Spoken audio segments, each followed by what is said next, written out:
Welcome to CRR Radio from the Vision 2020 Project. Well, welcome to CRR Radio. My name is Ed Camo with the Vision 2020 Project. When doing community risk reduction, one of the initial steps is getting a handle on the makeup of your community. And today's guest is going to talk about some of the tools that can help you do just that. Chip, could you take a minute and introduce yourself to our listeners? Thanks, Ed. It's a pleasure to be here. Yes, my name is Chip Walker, and I'm with the United States Census Bureau, and I work particularly in the Economic Directorate. And post-Katrina, the Census Bureau had a number of activities with that major disaster.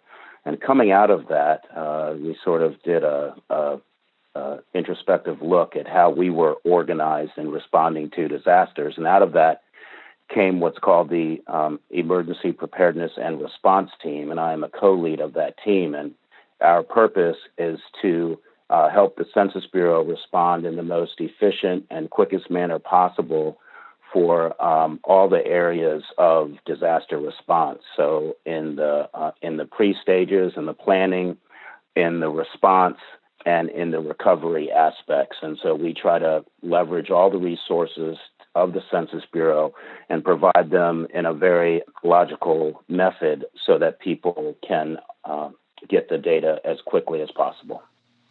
And we're going to be talking about kind of two aspects today. One is, as I had mentioned, getting to know your community with some of the information that's available from the census pre-incident.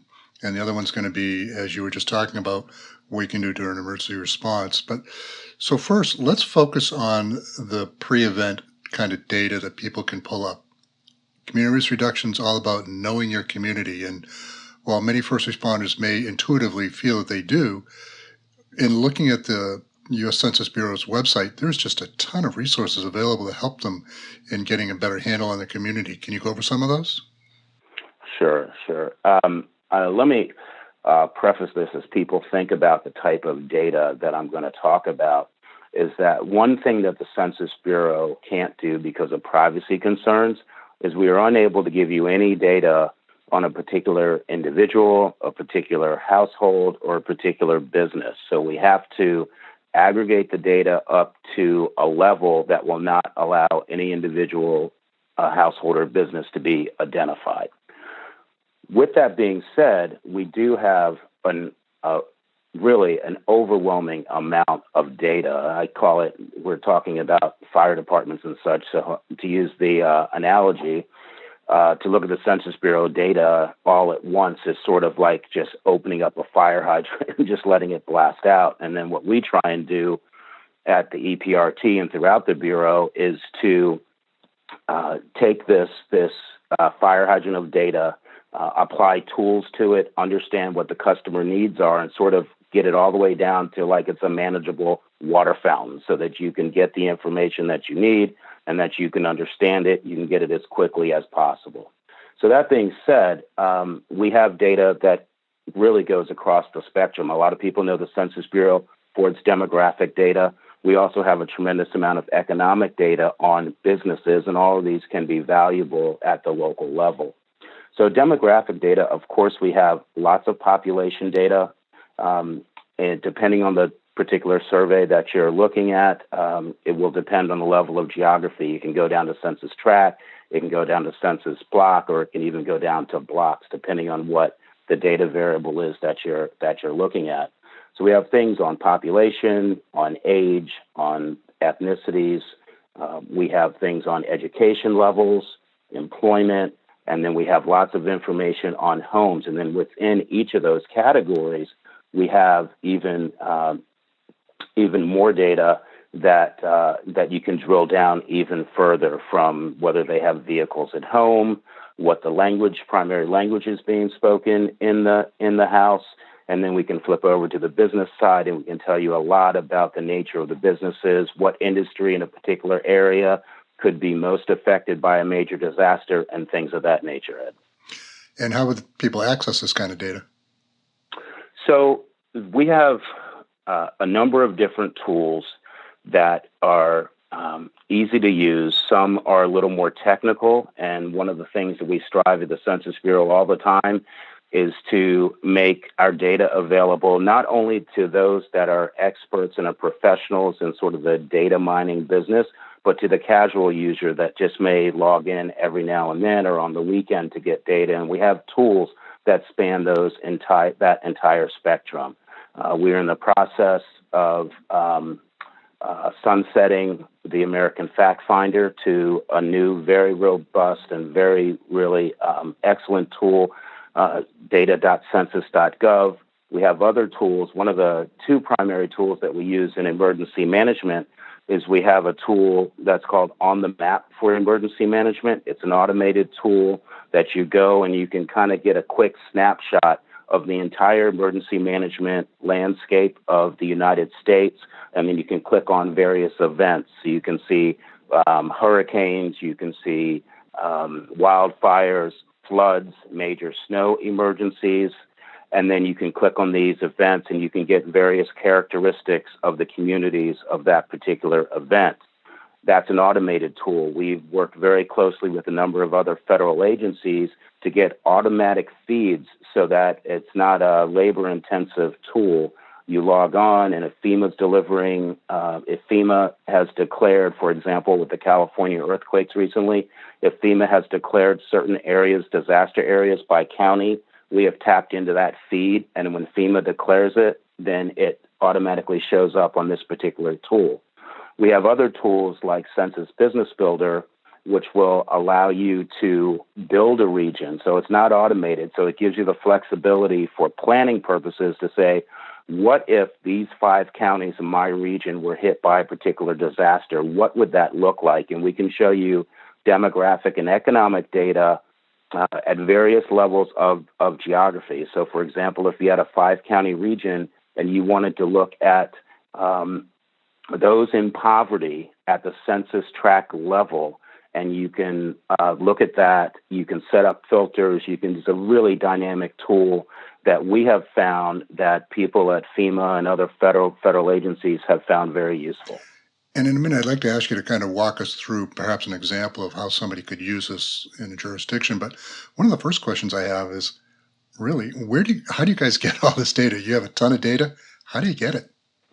So the Census Bureau conducts really over 100 different surveys and programs that gather this data. In some cases, like the decennial census or the American Community Survey, it's a scheduled survey out in the field that collects data directly from the respondents. In other cases, we can collect data from administrative records. So when we collect data from administrative records, it relieves the burden from the respondent having to sit down and actually fill out the particular form. In the case that a lot of people don't realize, on the economic side, we have the economic census. The economic census is a census of almost all businesses in the United States every 5 years. And then we gather that data, we quality check it, and we start to release it. And in fact, the 2017 economic census is just concluding, and we will soon be starting to release data later this fall. So we have a number of different methods that we attempt to gather the information. Our usual choice is to use the least burdensome method on the particular respondent, and we gather the data. And the great thing is we have very high standards of quality. So if we're releasing numbers, people can have faith that those numbers are accurate within whatever margins of error might be associated with them. So I'm with, let's say, Anytown Fire Department, USA, and I'd like to use some of these tools to get a handle on my community. What's its makeup? What kind of demographics do I have in my community? Could you maybe walk us through a real simple example of how they might do that? What sort of tools they might use? Sure. I'll use one of our newest tools, which is Census Business Builder, and how you would do that. So Census Business Builder has 2 different versions. The version we recommend for emergency management it's called Regional Analyst. And Regional Analyst was initially designed to give economic councils, chambers of commerce, organizations, and professionals like that wanted a mayor's office, for example, that wanted to get a very quick, easy snapshot of the demographics and the economics associated with their community. With this particular tool, the demographic side is coming from the American Community Survey, and so we can go to very low levels of geography. And on the economic side, the data is coming from a half dozen business surveys that we do within the Economic Directorate. So what you would do is you would go in, and the very first thing you would do on the splash page is you would pick a geography. So you would pick a state, a county, a city, a place, or a zip code. And then you would enter that, and then you just hit enter, and the next screen is going to come up, and it's going to take you right to the geography that you selected, and you'll see the boundaries of that geography outlined. Then the next thing that you can do, you click on a button that says Edit Region, and now what you're going to do is you're going to start adding pieces to your region. If you just wanted to look at a single geography, that would be fine, but this tool allows you to combine geographies. So, for example, if you were a fire department and you had a couple of different cities or a number of different zip codes that you represented, you could very easily, just by clicking on the map, you could build out the very specific geographies that your fire department supports. And then you'll have a dashboard, and the dashboard will show you, as you click around on the map, 5 variables. However, there are over 170 variables in this tool. And then what you can do is it allows you to customize the dashboard. Let's say there were 5 variables that were very important to you. You wanted to know the percent in poverty. You wanted to know the income of the particular areas. You wanted to know the educational attainment in those areas. So like, do they have high school degrees or higher?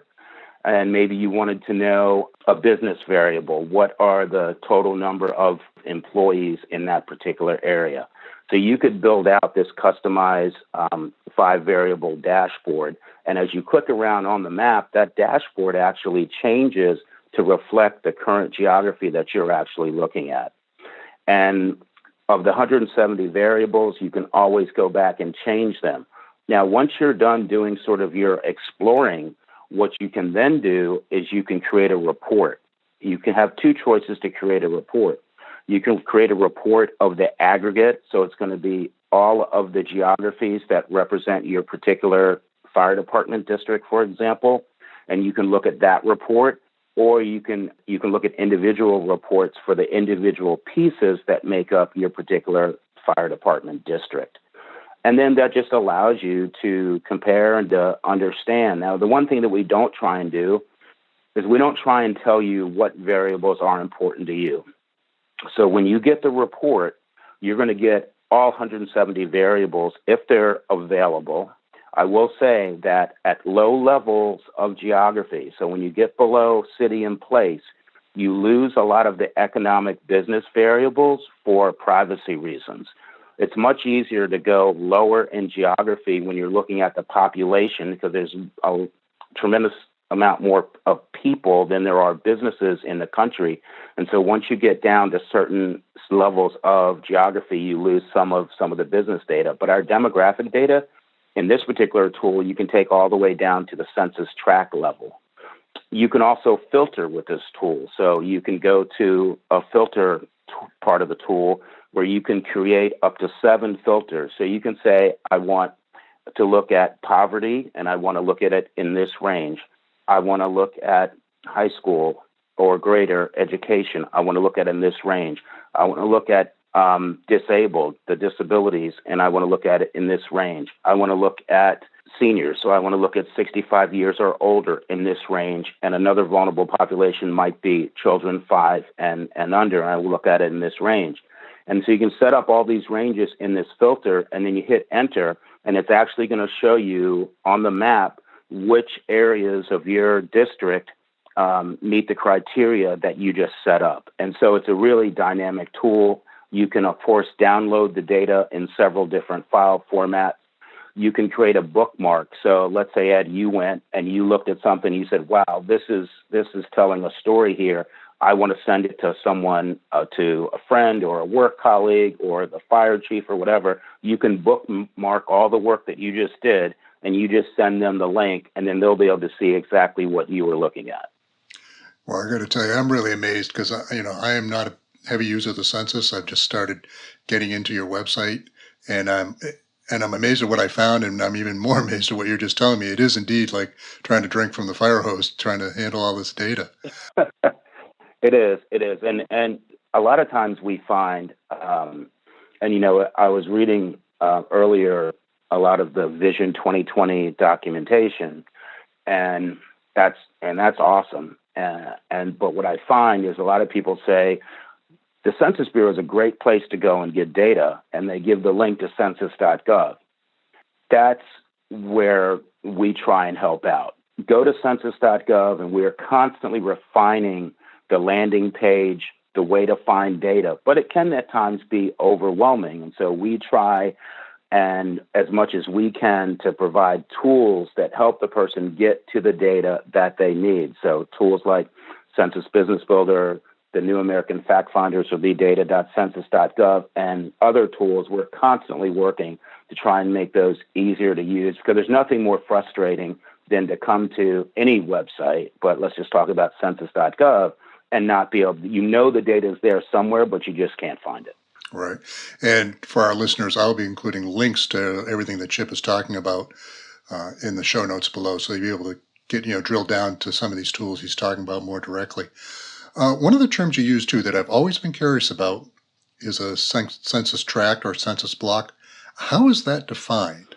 So they're defined by population, and it's not like a census block in a rural area or a census tract in a rural area is going to be a lot different than a census block or tract in New York City. There's a formula for how they do it, how the Geography division does it, but it's try to make it somewhat uniform, but it's sort of just like zip codes, right? A zip code in a rural area is going to be a lot different than a zip code in Manhattan. A lot of times people do search for information by zip code in various tools in census.gov. Sometimes that works very well, and sometimes it doesn't, because zip codes are the domain of the Postal Service, and they're designed to help deliver the mail. That's their primary sole purpose. They've been repurposed in many different ways, but it doesn't always match up. So you have a huge rural area that has a big zip code, and in a big city, a big office building may have several zip codes within that office building. So geography is kind of tricky, and what we try and do is sort of take the user out of trying to figure that out and just let us know what it is you want. In Census Business Builder, you can enter zip codes, but there's a lot of things going on in the background to try and deliver the most accurate information to the user. And I can tell that we're just really scratching the surface on what you have available. We probably could keep talking for a very long time about it and be fascinating.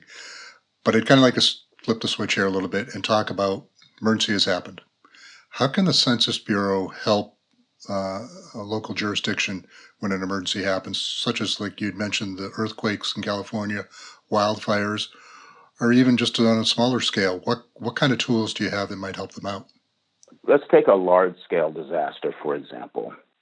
So part of what we do at the Emergency Preparedness and Response Team, we're getting into the heart of hurricane season. Hurricane season started June 1, but it really starts to heat up in late August into September and October. So what we do is, just like other people, we are constantly monitoring what's going on. If we see that, for example, I know that there's possibly a tropical depression that may form in the Gulf of Mexico over the next week or so. So we monitor that, and if we see that that's going to get into a large event, let's say it looks like it might become a large tropical storm or maybe a Category 1 hurricane, and let's say it may be turning toward Galveston, then what we do is we're not going to wait. At that point, we start to produce reports using various census tools for the most likely impacted areas. As that sort of cone of uncertainty starts to narrow, then we narrow our reports, and then we will post them to census.gov.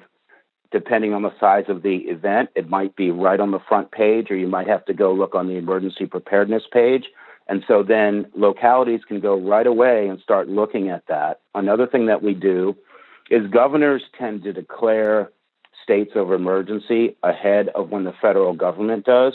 And so we don't necessarily wait for the federal government, for FEMA to declare a state of emergency.